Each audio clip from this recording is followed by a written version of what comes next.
All right. We are live. We are live. Waiting for everybody to get in here.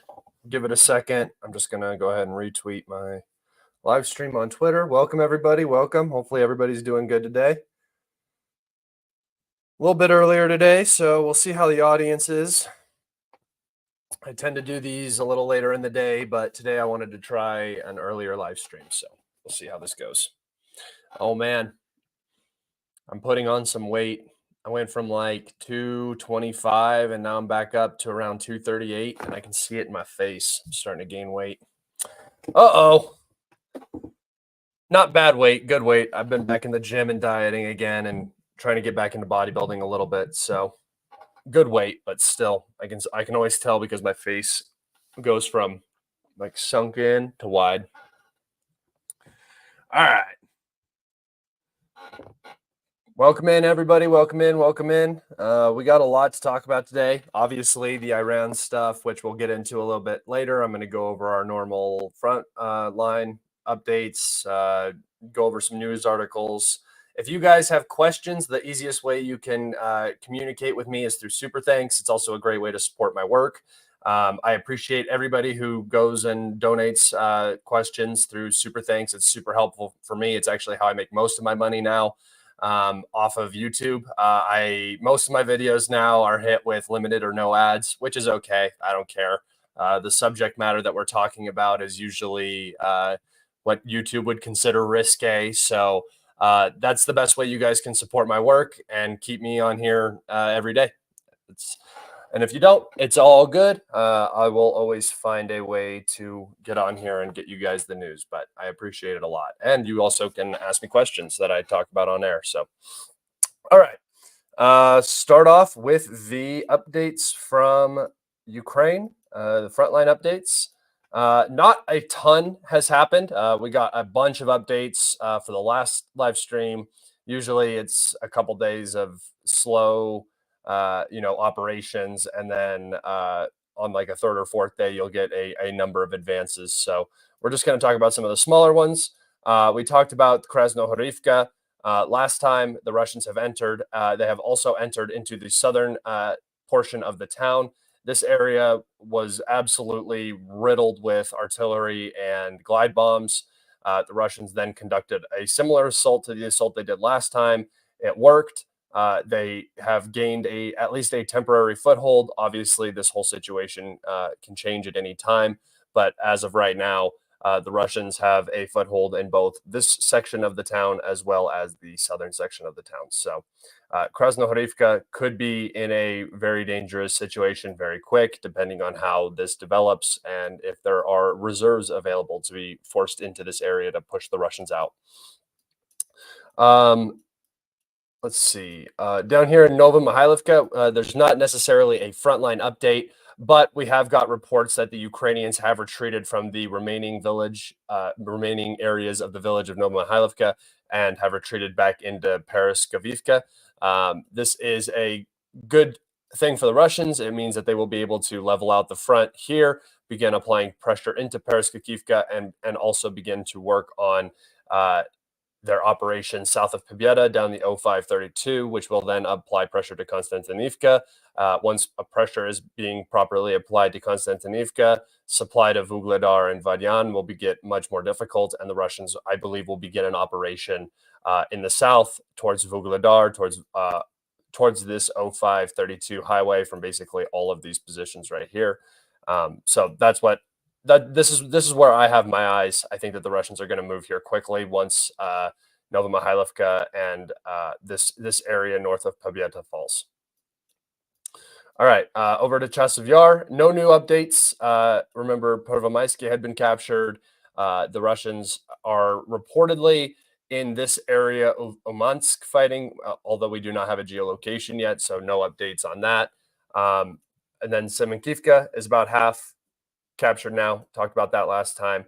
And then this area is becoming a major problem for the Ukrainians.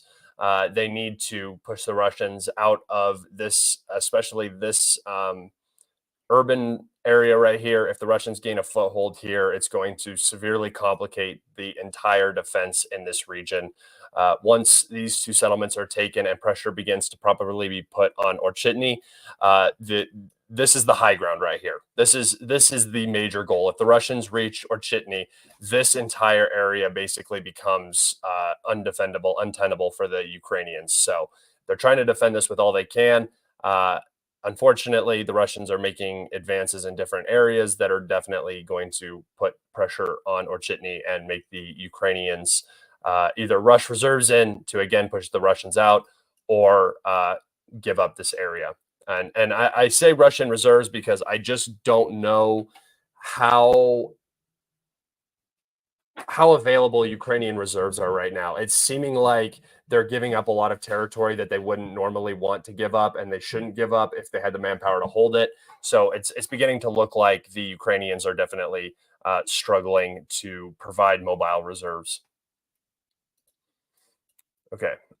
And then the only actual new update we have is from the Seversk salient. The Russians have again progressed along this railroad, along the high ground, as the Russians like to do. They've captured this field and probably a fortification in this area, which I cannot see on the map.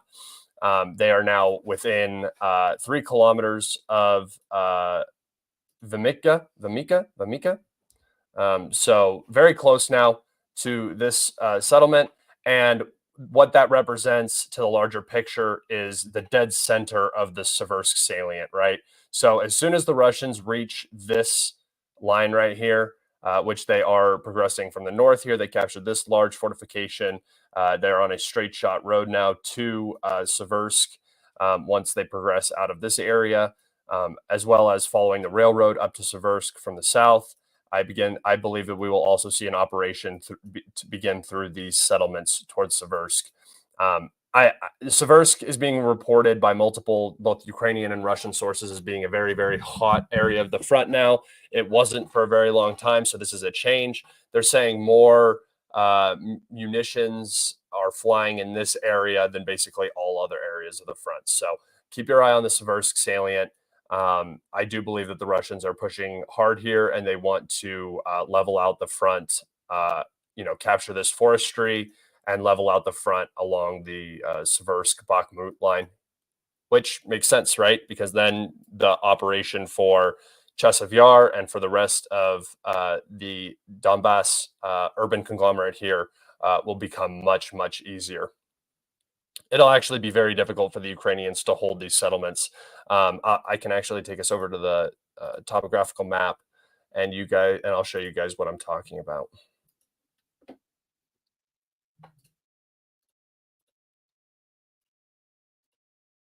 All right.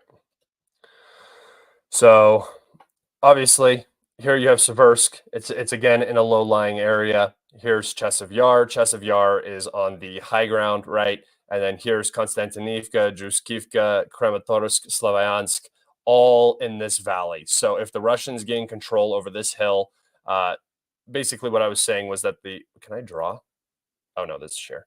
The Russians are going to meet the line along this river valley right here, right? Capturing Seversk, capturing this forestry, making this a flat line, and then beginning the operation towards Chasiv Yar, and then onto this high ground. And then they will basically look down on Slavyansk, Kramatorsk, and all of these, and Konstantinivka, looking down off of this high ground is going to make holding these areas very, very, very difficult. Supply is going to be rough. I believe that once the Russians capture Chasiv Yar, the battle for the east will likely be done. I mean, it's just going to be very, very difficult for the Ukrainians to hold this defensive line here for however long they can, especially considering the current situation of the AFU and what losing Seversk and Chasiv Yar in terms of timing. We're talking about probably, December of next year is when we could see this, or sorry, December of this year is when we could see this happening, like Chasiv Yar being captured and Seversk being captured. By that time, the Ukrainian military is going to be in a very, very, very, very uncomfortable situation in terms of their manpower, their ammunition, their financial stability, everything like that. So we could definitely be looking at a collapse in the East more quickly than I think people want to admit to. I think one day here soon, you're going to wake up and the Russians are just going to be at Seversk, and people are going to be wondering what happened because this area never moved for however long. And then now that there are no reserves, this area is kind of being neglected. It's in a salient. It's a difficult place to keep supplied and hold. So I do believe you're going to see some Russian progress in this area. All right. That's it for the map updates. I do have an article that I wanted to share with you guys. This is General Cavoli. If you guys remember, General Cavoli was the general that about a year ago came out and was basically saying that the degradation that the U.S. propaganda machine, the Western propaganda machine, was talking about towards the Russian military was not real. The Russian military was, in fact, going to be much stronger, much more capable, much more technologically advanced, and just renewed with a sort of vigor that it didn't have before this war in Ukraine. And that's exactly what's happened. And that's what he's saying again. He's saying that the Russian military is basically replacing all of its battlefield losses faster than Ukraine can destroy them, right? And faster than the West had expected Russia to replace these losses. So all of this degradation, all of this attrition, this, doing damage to the Russians aren't going to be able to do this again in the future. That's all a lie. That's all a myth. If the Russians want to invade Poland now, they are in a much, much better position to do so than before this Ukraine conflict. The Russian army now is a sharpened knife. It is a different beast than what started the war in 2022. Even completely different from the military that we saw in 2023, right? This is a completely different Russian military that we are seeing. And General Cavoli says the exact same thing. This is not a general that is a pro-Russian individual. He was commander of Europe Central Command, I believe. And so, this is an impactful statement. I'll just read a little bit. The top U.S. commander in Europe and NATO is warning Congress that Russia has replaced its heavy battlefield losses in Ukraine and did it faster than anticipated, almost like they have a military-industrial complex to fall back on. General Christopher Cavoli, who heads European Command and is also NATO's supreme allied commander on the continent, made the case Thursday for long-stalled aid to Ukraine, telling senators that Kiev could lose without further U.S. assistance. Very clear, very clear cut. What is happening? The Russians are winning. Ukraine is losing. The West cannot continue this fight. They are losing this battle of attrition. They are not willing to put themselves onto a war footing to win. And the aid that is now being delayed is causing serious complications with the Ukraine's ability to fight, and it's only going to get worse. I hate to be an "I told you so" guy, but I have been saying this for 2 years. Ukraine is a proxy. Ukraine is only ever going to be a proxy. It is not the 51st state. No matter how much money we give to them, no matter how much we talk them up, they are not America. And the second U.S. interests come into conflict with Ukrainian interests, the U.S. will drop Ukraine. This is what I've been saying the entire time. Ukraine.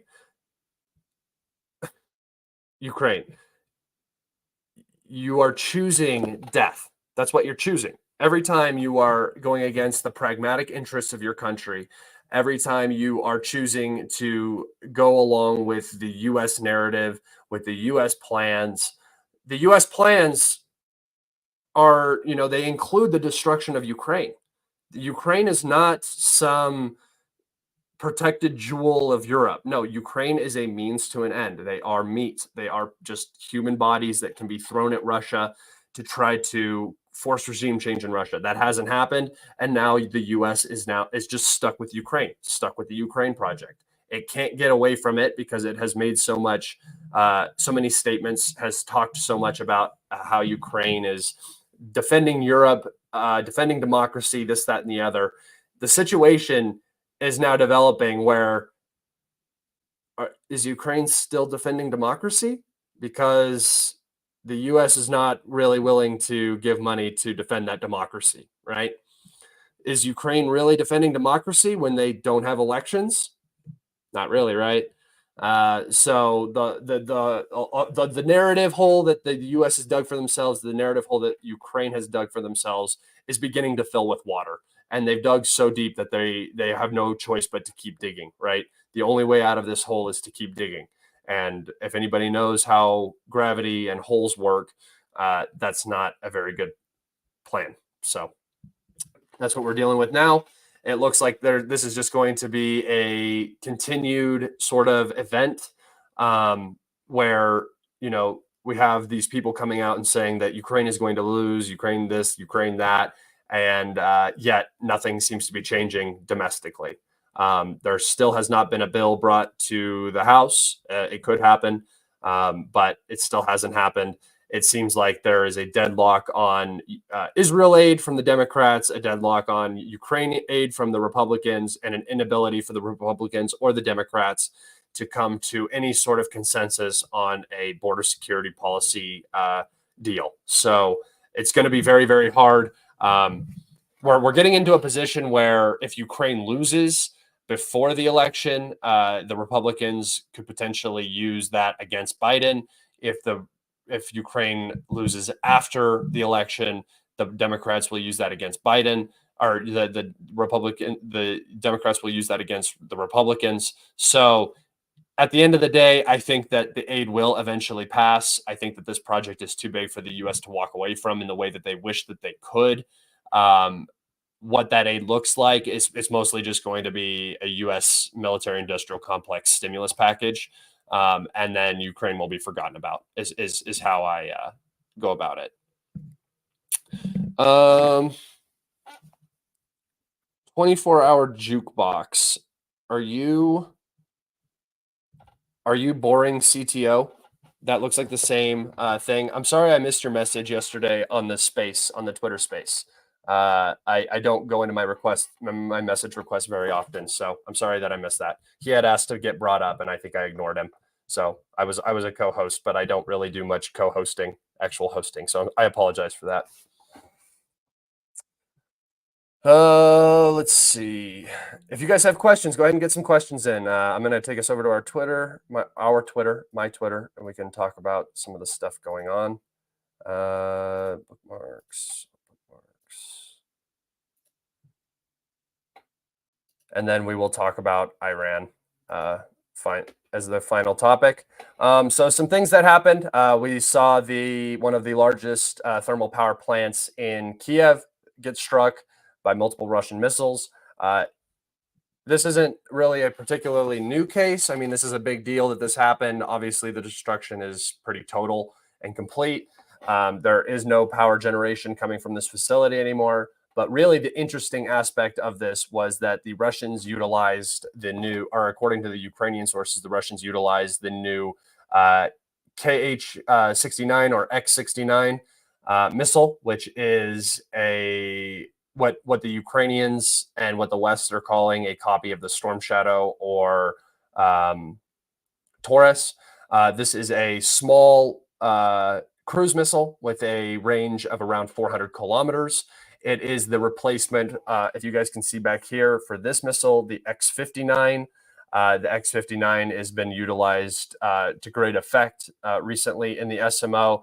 It's incredibly accurate, and this new X-69, nice by the way, is going to be used in the same manner, except it just has an extended range. So you may begin to see a lot less large strike days, in terms of Tu-95s being put airborne and launching 40-plus missiles, when the Russians now have a 400-kilometer cruise missile that can be launched from much smaller airframes. They don't raise the alarm of an incoming strike, and these cruise missiles can do a lot of damage, right? So it flies very low. I think the estimate is 20 meters above the ground at any given time. It's incredibly difficult to spot, incredibly difficult to defend against with air defense, and the Ukrainian air defense is already struggling so severely. So this is another addition to the Russian arsenal, and it is probably going to be one of the most commonly used cruise missiles from here on out. I think you're going to see a slowdown on the use of X-101 or KH-101 and KH-555 cruise missiles in lieu of this. You just don't warn your enemy with your strategic aviation taking off when this happens. If a Su-34 takes off, I believe that this can be fired from an Su-34 or another bomber. It's not going to raise as much alarms as 7 or 8 Tu-95s. They're not going to have an hour to prepare for a strike, this, that, and the other. So, all right.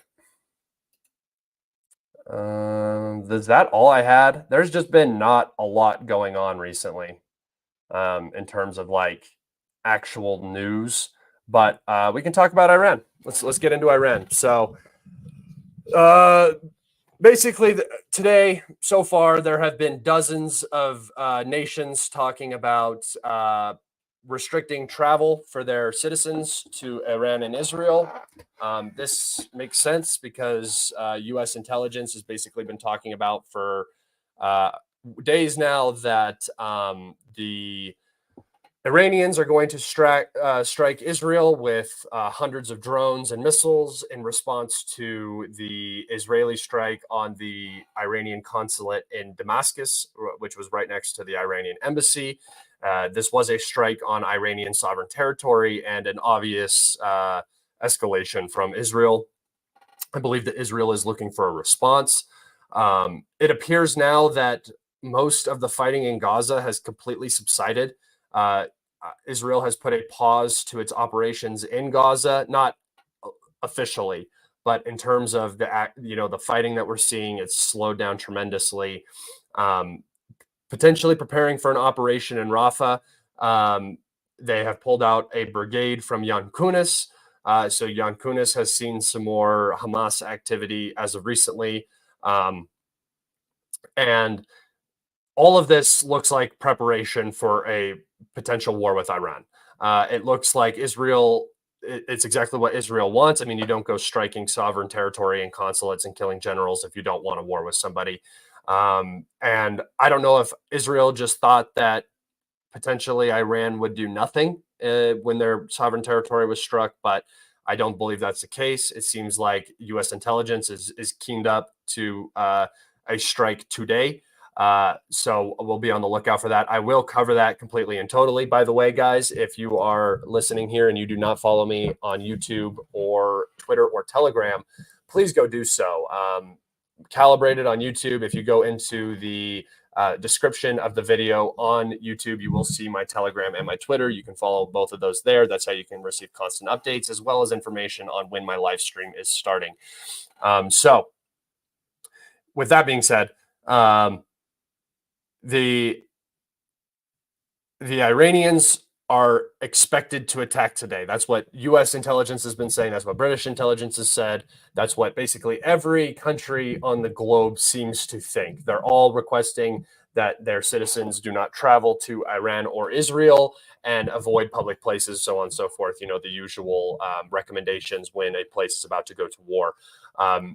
Will Iran strike Israel? That's the big question. Everybody's waiting, right? Nobody knows when or where this could come from. The Iranians currently hold the keys to the escalation ladder. Will they act with restraint? I believe so. I think that this is probably the more realistic outcome.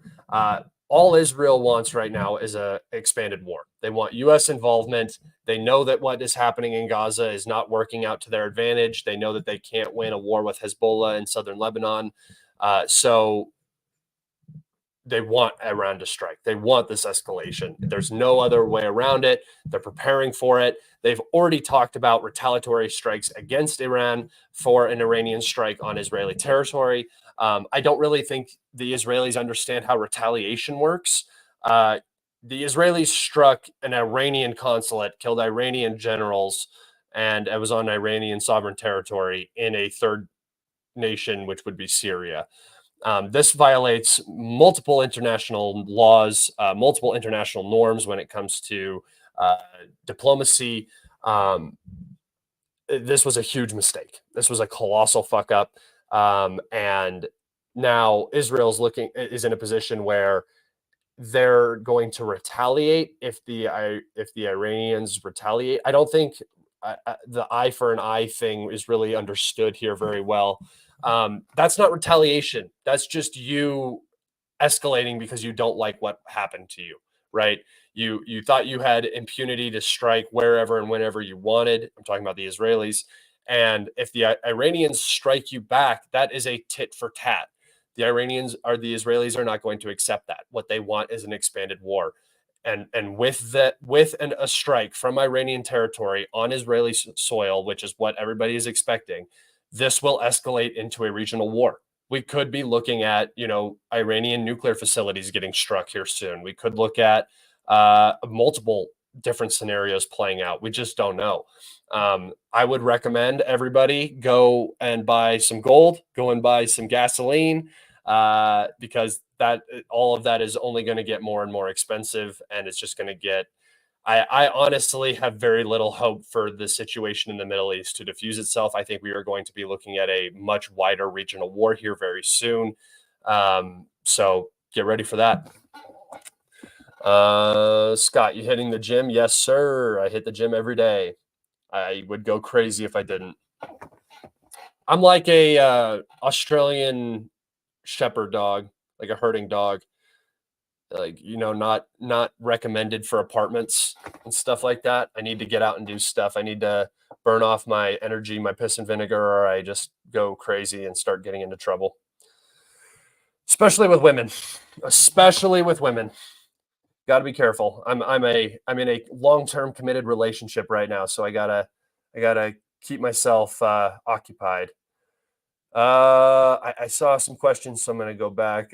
What is happening? What is going on in Krinky? I keep hearing different accounts from various people who control the village. I don't think it really matters.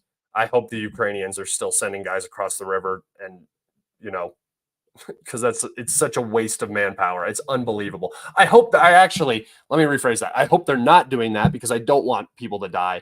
But in terms of this conflict ending quicker, maintaining that Krinky bridgehead is the biggest mistake that the Ukrainians are currently doing, right? That the Ukrainians are currently undertaking right now. So if there are still Ukrainians there, I still see boats getting hit. So I imagine the Ukrainians control some portion of the village, but potentially the area behind the village and the islands. But again, it doesn't matter. None of this matters. They're never going to get out of Krinky if they want to keep sending manpower across, especially Marines. Go ahead. I don't think the Russians are really too sad about that. Also, the number of air defense systems, the number of artillery systems that have been destroyed on the far bank of the Dnieper because of the Krinky operation has been unbelievable, and that equipment is not being replaced. So another win for the Russians. Greetings from Hungary. Greetings from America. Iran was humiliated. It's funny. I feel like people just don't think things through when they say it. How is Iran humiliated? They were attacked on their sovereign territory. That's not humiliation. That's not what that is. I don't understand how that would ever be considered humiliation, because they have the full ability to respond however they want. The U.S. is expecting it to happen today. So you're saying they're humiliated when they haven't even responded yet. And what do you mean by humiliation? I mean, Israel is the one who broke international law and destroyed norms. They're the ones who literally struck a consulate. I mean, that's a big no-no for everybody in the world. It doesn't matter who your adversaries are. That is how diplomacy occurs is through consulates. They're supposed to be protected areas. That makes Israel look really, really, really fucking bad. And on top of that, this is not what the U.S. wants. This is not what most regional powers in the Middle East want. So Israel is just isolating themselves. If anybody is being humiliated, it's Israel. They're losing in Gaza. I mean, they're destroying Gaza, which is the win, right? The Hamas was never going to win the war in Gaza. If Hamas stayed as an organization, that would be a gigantic win. Hamas did what they did on October 7th, fully expecting their existence to be erased. That was the goal. And the goal was to take Gaza with them, right? And Israel allowed that to happen. They destroyed Gaza. They committed a genocide. Unspeakable, malicious war crimes have happened. The world has turned against Israel. The only people still on Israel's side is the U.S. and some countries in Europe, and that's because the lobby is so hard there.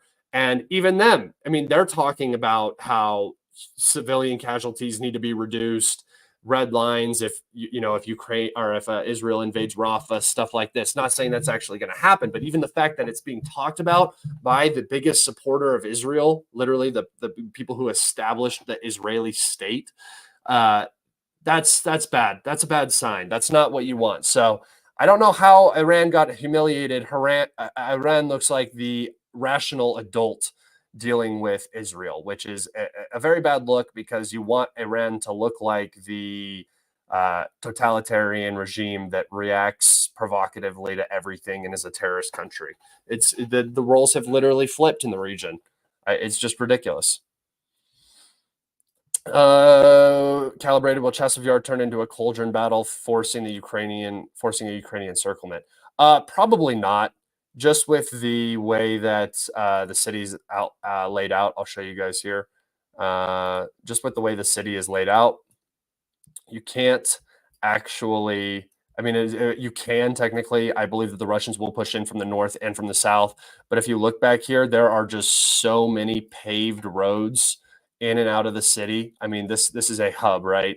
So you're talking about connections all over. You're talking about Konstantinivka, which is a great staging point. You're talking about Drukivka back here, which is also a great staging point for Chasiv Yar. Don't forget about the major hub, Stinky. But in all seriousness, this is going to be very, very hard to encircle. I don't imagine the Russians are going to be able to do it. I think the Ukrainians will retreat as the Russians push in. But Chasiv Yar is not as defensible as, say, Bakhmut was. So I think this will happen quicker. Remember, a pre-war population of about 12,000 in Chasiv Yar. Okay. Condolences on the passing of OJ. Yeah, it's been rough, man. It's been tough. Remember when I told you guys I had a family member that was diagnosed with stage 4 pancreatic cancer? It was OJ. Sorry, guys. No, but do you think he did it? Let's see. If you guys got more questions, go ahead and get them in. How is Iran going to strike Israel with drones if they use GPS? Israel has blocked all GPS around Israel. Because I mean, according to the Iranians, they've said that they've known about this for 10 years. This has been in their planning for 10 years, and they've designed their weapons not to use GPS. So I don't know what that means exactly. I'm not going to claim anything here. That's just what the Iranians have said. And it makes sense, right? Because they have known about this for forever. This is so. According to them, they have a way to get around it, and we'll see. We'll see when it happens. Israel was close to killing the rest of civilians in Rafah. Iran made them pull out. I don't know. Khan Yunis, not Jan Kunis. Sorry, I might have messed that up. I don't look at maps of Israel as much as I probably should. I don't think that they forced them to pull out of Rafah. I think that Israel is going to go through with the Rafah operation as soon as they have the ability to.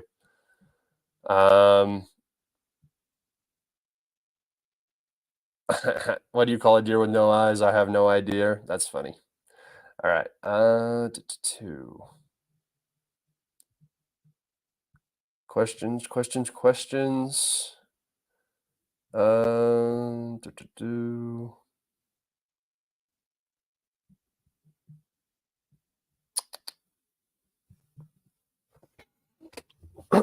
Imagine being so cowardly to hide behind America's skirt and starting fights with others. Yeah, that's weird. Oh, sorry. It's somebody with this peace symbol and the coloring looks exactly the same. If it wasn't you, then I rescind my apology.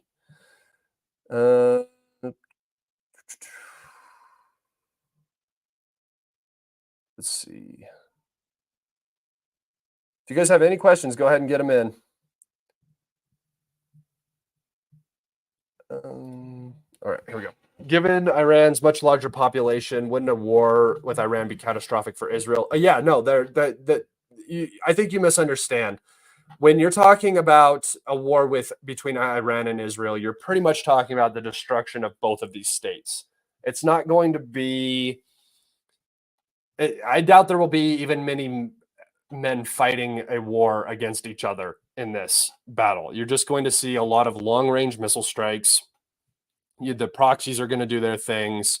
You're not going to see, troops marching on Jerusalem. That's not what we're talking about. It's going to be strikes on critical infrastructure to the point where Israel won't be able to exist without, massive U.S. Humanitarian aid and support. And then equally, Israel is going to strike every single thing in Iran, potentially using tactical nuclear weapons. And that'll be it. So it's not going to be like what was it? The war in, I want to say 79, but I'm not exactly sure when the last war with Israel occurred, where they were almost pushed into the sea. But that's what you're going to be it's not going to be like that. You're not going to see tank battles. You're not going to see this, that, and the other. You might see a small confrontation in southern Lebanon, but it's mostly just going to be strategic weapons fired at each other.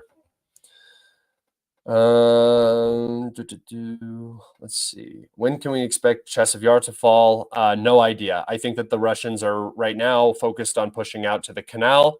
And then once they reach the canal, I think that operations towards Chasiv Yar will likely halt unless there is a glaring opportunity for the Russians to seize. And the focus will be turned to the Seversk salient and down here to the south, Novomihailovka, this area. That's my personal take. I'm not exactly sure, but I've said for the longest time that I think Pokrovsk is the goal.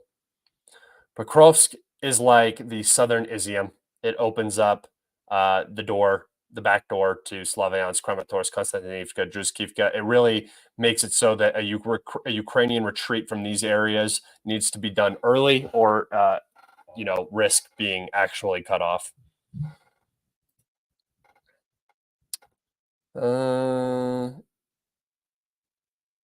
Let's see. Stry, which is a place in the Lvov region, western Ukraine, is under attack due to infrastructure strikes. Has there been more strikes since then? In the last missile strike, which was yesterday-ish, 2 days ago, yesterday, kind of, the Russians struck the largest underground gas storage facility in Europe, or one of the largest in Ukraine for sure, with 4 to 6 Kinjal hypersonic weapons. So I'm sure that storage facility is completely out of commission. In terms of damage, I don't have access to satellite photos, so I can't go see, and none have been posted. But not good. It's not good because there was a lot of talk about the Europeans using that facility, and then the Russians just struck it. So,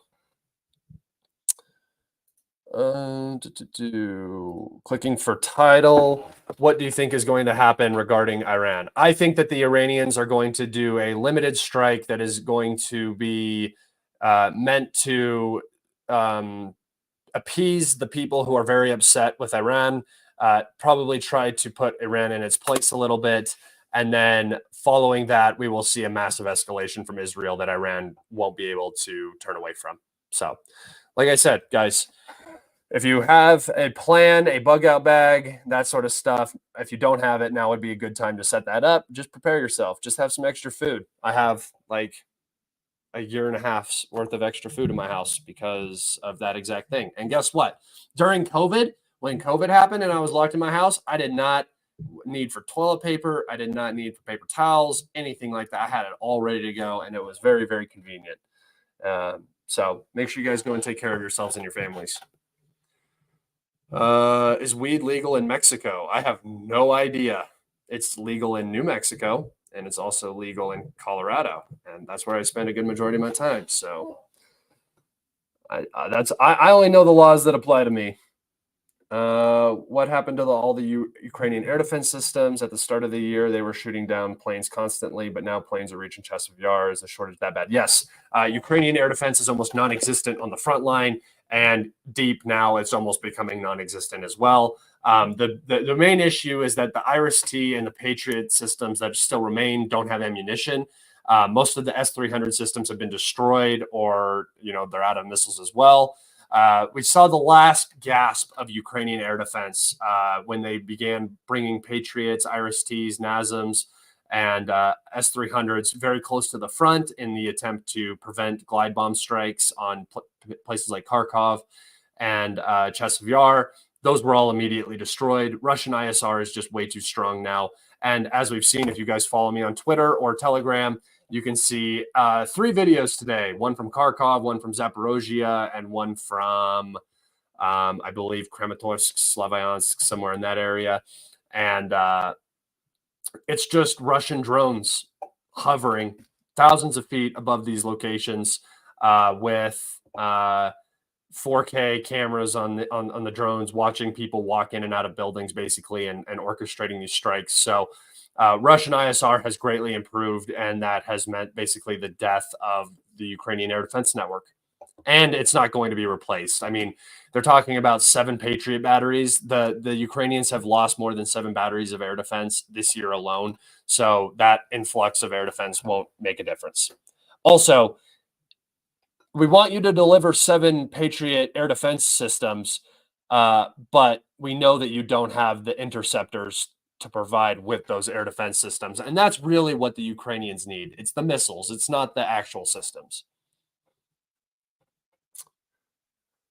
How many power plants have been struck in Ukraine in the past month? Well, I know that Centenegro, which is the one of the energy companies, has said that 100% of its power generation has been destroyed. That was the recent strike on the thermal power plant in Kiev. I believe that is 6 thermal power plants in total that have been taken out of commission. The Russians have also struck multiple other CHPPs, hydroelectric as well. I know it's definitely over 15 plants in Ukraine have been hit. The extent of the damage on each of these hits is unknown, but also dozens of transformers and other energy facilities have also been hit. The Russians are taking this. They're treating this as a war now. What you're seeing now is a war against Ukraine and not a SMO. They said it themselves. So, how much is 1 Patriot missile? Too much. I'm sure somebody will type it in here, but it's definitely like $1 million, isn't it? Isn't it a Patriot missile about $1 million? Something like that. It was always like $500,000 missile for $30,000 drone when it shoots down a Garin. So I'm sure somebody here, I can Google it for you real fast. We'll just go with pack 3. Pack 3 missile cost $4 million. I was wrong. A pack 3 costs $4 million. So Yeah, 4 million for a missile. That's the issue, guys. It's like you guys don't understand. The reason that Ukraine is losing and the reason Ukraine is going to lose is because the Western military industrial complex can't produce anything for less than the most amount of money you could possibly think of for something like that, right? So that and this is their most expensive missile, obviously the PAC-3, but that's the most capable, and that's probably what Ukraine wants. That is a fuck ton of money, guys. It's just not. It's not. It's not sustainable, right? It's just not. And this goes for everything. This is how their tanks are. This is how every single system that the US produces is 5 times more expensive than the Russian systems. So when you're talking about, the Russians having a military budget of what is it? It's like 86 billion or something, and now it's probably 120 billion US. That goes so much farther than the almost $1 trillion the US has in their defense budget, right? The reason why the US defense budget is so expensive is because they waste trillions of dollars on stuff like the development of the F-35. They wait that thing was so overpriced and so delayed and took so much time, and there's 50 different congressional districts, or there's different congressional districts with production in every single one. That's how the military industrial complex works. That's how you pass bills in Congress. That's how you get things done. But it makes everything 5 times more expensive than it should be and way slower. So, to produce one missile, it costs the same as Russia probably producing 40 or 50 of the same quality interceptors. It's just not sustainable. 4 point some million dollars, guys, for a single missile. That's insanity. Thank you for your super chat. Israel is acting like Sarah Silverman in The Way of the Gun. They're going to drag us into a lot of trouble. Best wishes to you, Scott. Best wishes. Best wishes to you as well, Elijah. This is exactly what's going to happen, and the U.S. can't say no to Israel. Again, we've let the Israeli lobby become so strong that it affects everything. And I want to be very, very cautious when I say this. This is not a Jew thing. This is not a Jewish issue. Okay, guys? There are tons of Jews who are very, very, very not okay with what Israel is doing. This is a Zionist issue. This goes beyond the Jewish faith. This has nothing to do with Judaism. This is Israel, right? This is an Israeli issue, right? I want to make this very clear. I hate this whole Jew conspiracy thing. I don't like it. The Israeli lobby is incredibly strong. Does that mean it's a Jewish problem? No, it's an Israeli problem. It has always been an Israeli problem. It is a Zionist problem, right? Exactly. Zionism is not Judaism. They are different things. If you look at what is happening in Israel as well, there is a whole sect of Jews who are persecuted by the Jewish state, right?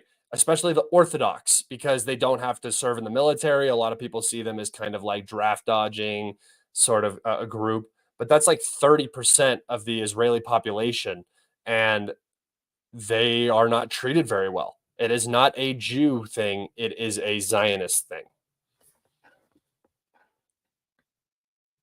All right. Guys, get some more questions in. I'm having fun on this earlier chat. It's nice to talk to people that I don't normally get to talk to.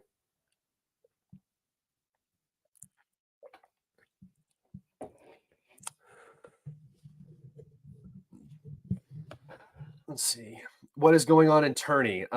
Basically, what's happening in this whole northern section, I had a conversation with somebody about this today.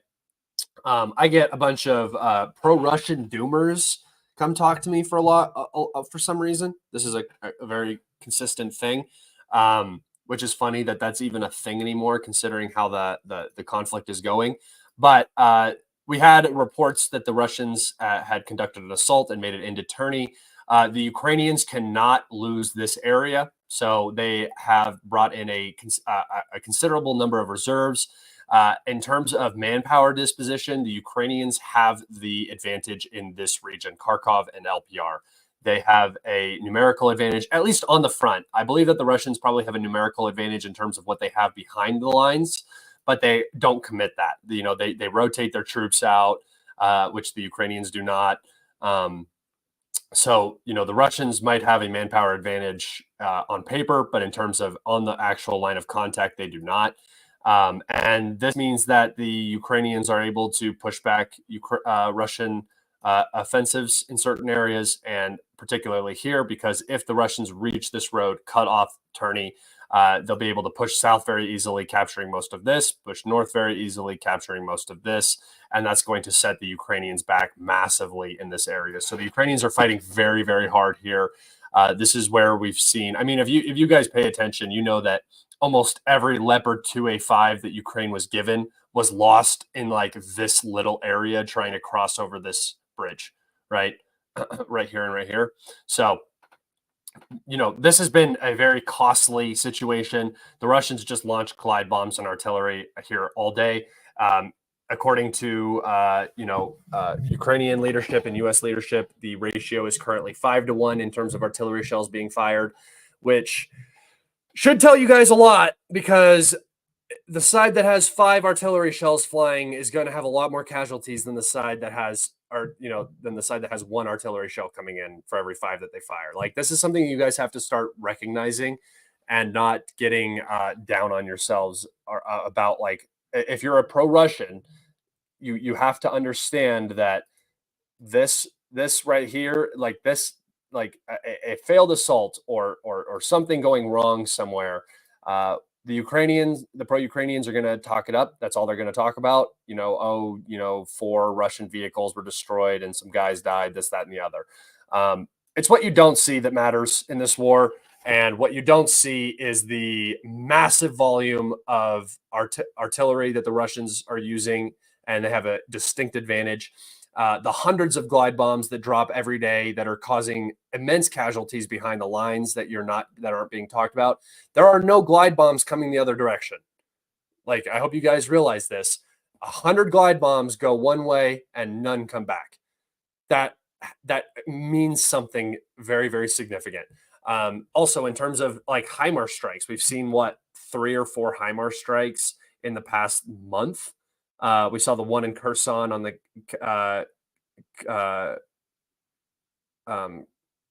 Kadyrov, the Akhmat guys, right, in Kherson. Some of those guys got hit. But other than that, the HIMARS strikes have been way down. There's been almost no Storm Shadow cruise missile strikes, even the infrastructure strikes in Russia. When was the last time you saw an oil refinery on fire? Like 2 weeks ago, right? Like, I haven't seen anything since then. So the volume of fire coming out of Ukraine has decreased dramatically, while the volume of fire from Russia has only increased. Russia dominates in FPVs. They dominate in reconnaissance drones. They dominate in missile strikes. They dominate in ISR. They dominate in every single category except potentially in some areas manpower advantage.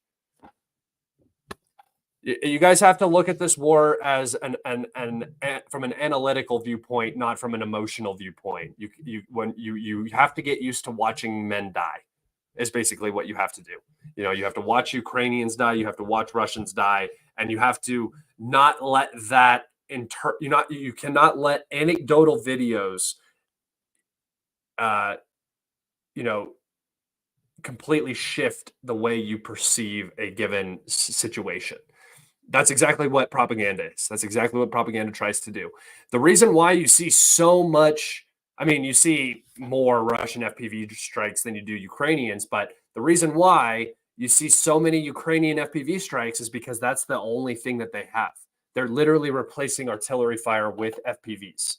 So every FPV has a camera. You're going to see every single FPV strike, and they make sure to upload every single FPV strike. The Russians do not. Like I said before, we saw the summer 2023 special operations video where we saw probably 100 Ukrainians die in a 10-minute video.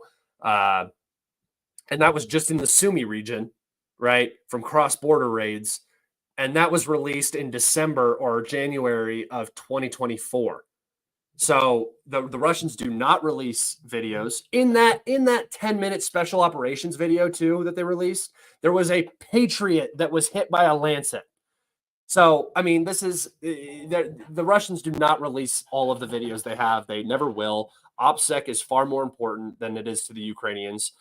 So you guys have to really start calming down and analytically viewing this conflict and understanding that the Russians are doing such a significant amount of damage to the Ukrainian military that and it's not coming back in return, that the Russians are not going to lose. There's no way that the Ukrainians are going to win at this point, and it's very clear. So I don't know where any of the dooming comes from. Not saying that that's what you were asking in this question, but Turney, there's just not a lot of Russian offensive operations happening in this sector right now. That's what you need to understand. You will see an attack every now and then. Fixing operations, you have to keep Ukrainians in positions, keep reserves tied down. But in terms of like large scale offensives, we're just not seeing it on this entire front here. Will Ukraine take Moscow? Yes. Yes, they will. You just got to give it time, man. They thought it was going to be after the counteroffensive, but nay. It will be probably 2029 after the final batch of newly produced ATACMS, Abrams, and Patriots make it. What is Dima saying?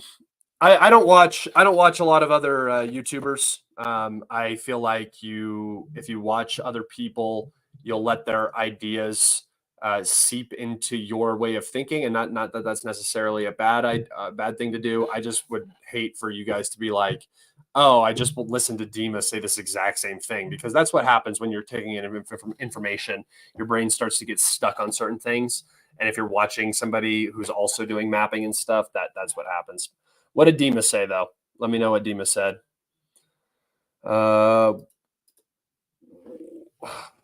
What's the best Ukraine and Russia propaganda you've seen so far? Oh, man. I think the best propaganda I've seen from the Ukrainians so far was the whole S-300 ground attack. There has not been a single confirmed instance of the Russians using an S-300 in ground attack mode throughout this entire conflict. That was the creation of the Ukrainian intelligence agency as a way to excuse Ukrainian air defense missiles that were slamming into buildings. I made a tweet about this today. I can actually go over and show you guys, because great minds think alike sort of thing here. Let me go to my profile and then go down. Yeah, here we go. All right. So I said, pretty crazy how as soon as Ukrainian AD becomes almost non-existent, apartment buildings in Ukraine suddenly aren't targets for Russian strikes. Just something to think about. Just something to think about, because that's exactly what it is, right? They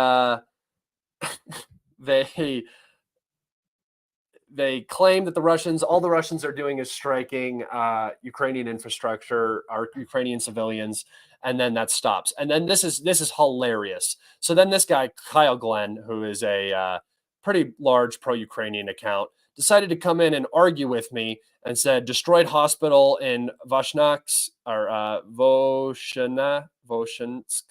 and destroyed supermarket and damaged residential buildings in Konstantinivka. So here we go. And you can see, yeah, this guy is definitely not, a military police or anything, for sure. But a large building, hospitals and supermarkets on the front line, by the way, these cities, this is right behind Chasiv Yar. This is within 20 kilometers of the front line, right? So, or maybe not 20 kilometers. Let's see. Let me go on my map. Konstantinivka is directly behind Chasiv Yar. It is a total of 20 kilometers. So you're talking about 20 kilometers within the front line. This guy is saying that the Russians are striking civilian targets. No, these are not civilian targets. These are places that the Ukrainians have put military because that's what they do. And then, so he said, are hospitals on the front line not hospitals? And I said, not usually, no. They're either combat hospitals or field hospitals, because that's what the fuck they are. Yeah. So it's just stupid bullshit.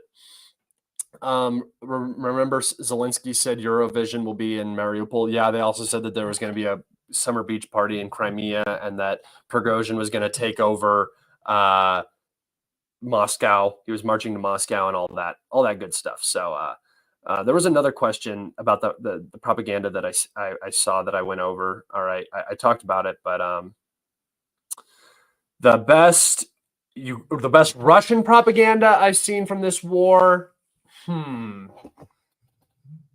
Russian propaganda has not been as strong in this conflict. Probably the best piece of propaganda. I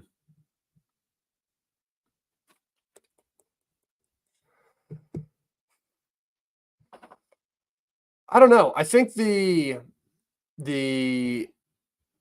Ukrainian it wasn't even propaganda, but the Ukrainian that was celebrated in the Canadian Parliament, the way that the Russians utilized that and took that and ran with it was I think a very good piece of propaganda that really changed a lot of people's perspective on the whole Ukraine thing, and the way that the West approached the whole Ukraine conflict. Another one would probably be, like I said, Russian propaganda just hasn't been so strong. Did you have something to say? Talk to the people, Piccolo. My dog is just hanging out with me. So if you guys hear yawns, stressful yawns, that's who it is. Let's see. Questions. Haven't all Israeli immigrants left Ukraine? Probably not, but I don't know. I don't think that there was that many in Ukraine to begin with. Let's see. I know that there was a bunch of Ukrainian and Russian immigrants that were in Israel. I'm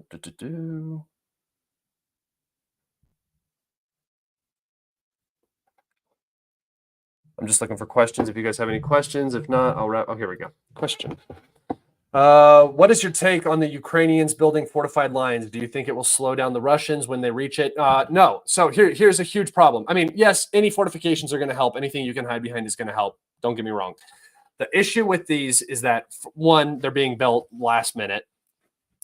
Two, there are so many different places the Russians can push that you're not really going to be developing these lines with any great depth.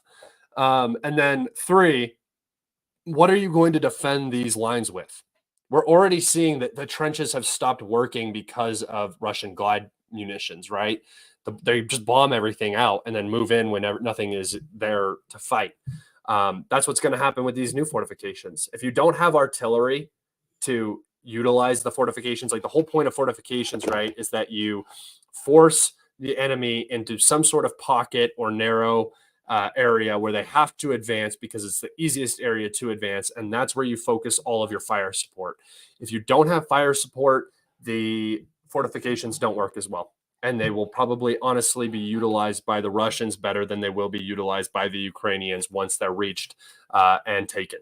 So I really don't think it's the way forward. It's just going to allow the Russians to know where Ukrainians are hiding and target them. That's all that this is going to do. Also, the Ukrainians are taking losses while they're building these fortified lines, so it's not very beneficial. I don't know why I clicked that one. Let's see. Question. Why isn't Russia advancing beyond one farm every couple of days west of Avdiivka? Because the Ukrainians are throwing every single piece of available manpower they have at the Russians to stop them. Literally the 47th Mechanized Brigade, which had just been given Abrams and Bradleys and stuff, was decimated outside of Berdichi. So not the whole brigade, obviously, but the parts of it. And that brigade had already taken serious attrition in the summer. And, just the fact that they're still being utilized around Avdiivka, they never really got a break, means that the Ukraine just does not have enough mechanized units. So since the end of the counteroffensive, we no longer see any footage of Ka-52s. What happened? Well, we do sometimes, but the reason why you guys saw so much footage was because the Ka-52 in that particular instance was the exact right weapon for advancing armor on open fields, right? You don't want to go use these when you're dealing with Ukrainian manpads. You don't want to use these when you're dealing with any sort of Ukrainian air defense. I do believe you will begin to see them get used much more frequently. But in terms of what the Ukrainian counteroffensive was, it was the Ukrainians leaving their my buddy Jackson Hinkle is a grifter. Yeah. Okay, my buddy. I mean, he's I know him. I wouldn't say he's necessarily my buddy. He's a good guy. Decent. But yeah, you can make the argument that he's a grifter for sure. He goes from topic to topic and talks about different things. So if you consider that grifting, then yeah, he's a grifter. I guess. I don't know. Whatever. Doesn't even make sense. Just ignore. I don't understand why you people don't just ignore people you don't like. Why do you give us so much attention if you hate us so much? It makes no sense. But the Ka-52s, they are much more appropriate for when the enemy is running at you away from their air defense, and you can sit back and just hit armored vehicle columns with ATGMs.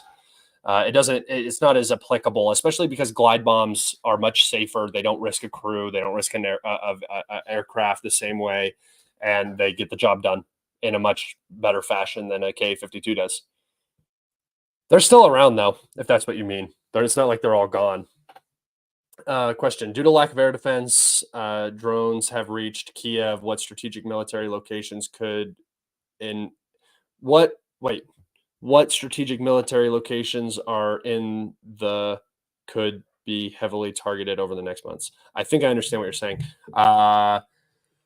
Basically, there's not a lot in Kiev that could be targeted.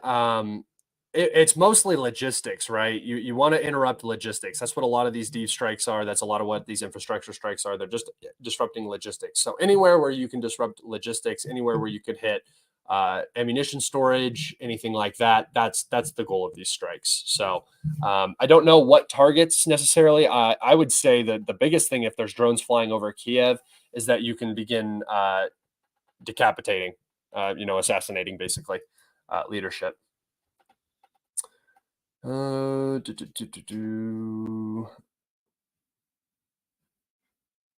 see. Any more questions? What if Biden says fuck it and unleashes F-22s, F-35s, and JDAMs plus special operators like Tim Kennedy and Taco? What if the guys like the Goggins? I mean, we'd be at war. Those guys and that equipment doesn't work very good when it's being evaporated by something 10,000 degrees Celsius, right? So I don't know. By that time, we're already at war. You guys should not be worried so much about what's going on in Ukraine and more worried about what's happening in your own city. Question: if you are a pepper trying to a prepper. If you're a pepper trying to maximize security for you and your family, why do you live in New Mexico where the nukes are? Well, first off, who says I live in New Mexico? I do sometimes. I'm all over the place. But New Mexico is actually quite applicable for bugging out. As long as you're not at ground zero when a nuke goes off, which I hope I'm not in the city by the time I hope I watch stuff close enough. The area of that city and of Albuquerque where I do live is not centrally located. It's on the outskirts, so it's definitely away. There is Kirkland Air Force Base, which is a nuclear target, but that is over 15 kilometers from where my residence is. It's far away. Like you guys need to understand that Albuquerque is like extremely spread out. And in fact, I don't even live in Albuquerque. There's other cities that border it. It's so spread out that even if a nuke were to hit in the city at one of those targets, like at the Air Force Base, I would not necessarily be immediately affected where I'm at. I would see the mushroom cloud and everything, and I'd put up my thumb and see how close it was. But I have the ability to just bug out, and I can go north to Colorado. I can go south to Mexico. I can go east to Texas, or I can go west to California, and basically I can get there. I can get wherever I need to go. I have multiple different areas that I would like to go to within one tank of gas, and I have multiple gas tanks that are also full that I'd be able to refill, and I could basically make it to California if I wanted to. I'm not saying I want to make it to California, but in terms of distance, that's how far I could go. Some 800 miles, basically. But New Mexico is not bad, man. New Mexico, it's lightly populated. There's plenty of natural resources, especially in the northern part of the state. I can go up there and basically go camping and just live up there for forever. I can go fishing. There's ample trout fishing, and until nuclear winter hits, I'll be okay.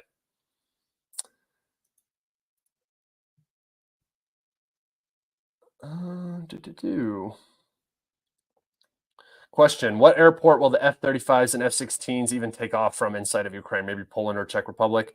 It's pronounced Czechoslovakia, actually.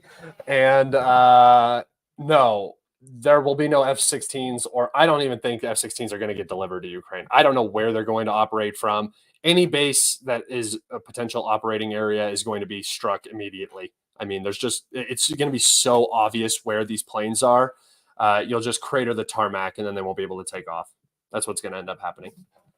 And if they fly out of Poland or Czech Republic, again, get your bug out bags ready, because we got much bigger problems. World War III is already here. I tend to agree, man. I tend to agree. I think we are already in World War III. It's just that part of World War III where, China was invading Manchuria, or Japan was invading Manchuria. The part of World War III where, where Austria was absorbed into Germany. Basically, we're getting to that Poland 1939 sort of area. I agree.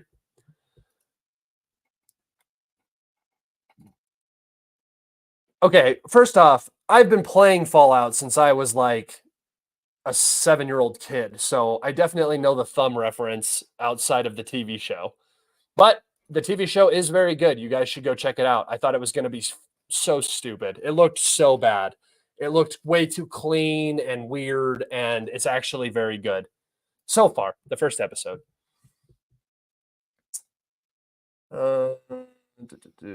How come Russia is afraid of deploying their T-14 Armada tanks? They're not afraid of it. Why would you lose your best tank? Why is the U.S. so afraid of sending a bunch of Abrams to Ukraine, a bunch of modernized, updated Abrams? They're not afraid of it. There's no point in doing it. It's not going to change anything. It's a T-90 does exactly what a T-14 is going to do, except for a fraction of the cost. And they don't have enough of them to even make a difference. So they're not. Why would you use that? It makes no sense. I just gave my thoughts on it. It was very good. I like this. I like live streams, guys. I like talking to you guys. There's a Fallout TV show, yes, on Amazon Prime. I highly recommend you guys go check it out. It's very good. Question: why do small nations like the Czechoslovakia feel the need to be so pro-Israel? What benefits them? Just the lobby. It's just all of the money that the Israeli lobby controls. If you look, what did Israeli post? They were like, Israel is good policy. All 32 of our candidates that are a part of our thing in the United States won their elections. It's like, yeah, no shit, they won, because you fucking bankrolled their entire campaigns. Like there was no way they didn't win. So that's what it is. It's just money.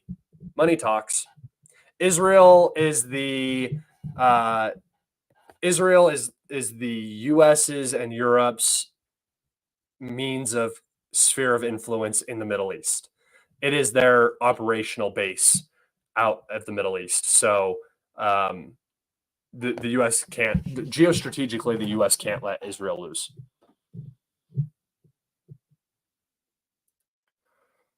I don't think it was the first time it was used, but the first time it was very publicly announced that it was used. I think it's just another step in the right direction for the Russian military, developing more means to destroy adversaries. I mean, It's a necessary addition. You want a smaller cruise missile that can be fired from smaller airframes that you don't need strategic aviation to take off for.